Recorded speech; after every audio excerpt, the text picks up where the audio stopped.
İyi günler arkadaşlar, kanalımıza hoş geldiniz. Bu videoda Hande Erçel'in bugün geldiği noktadan ve etkisinden bahsedeceğiz. Hande Erçel yıllar içinde yalnızca başarılı bir oyuncu değil, aynı zamanda güçlü bir marka haline geldi. Birçok moda ve kozmetik markasıyla çalıştı ve uluslararası kampanyalarda yer aldı. Bugün o Türkiye'nin en çok konuşulan ve en çok takip edilen oyuncularından biri. Güzelliği, oyunculuğu ve ekran karizması sayesinde geniş bir hayran kitlesine sahip. Hande Erçel'in hikayesi bize şunu gösteriyor.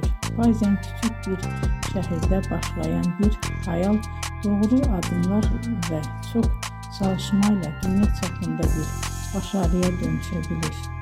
Bugünkü videomuzun sonuna geldik. İzlediğiniz için teşekkür ederim. Kanalı takip etmeyi unutmayın ve bir sonraki videoda görüşmek üzere. Hoşça kalın.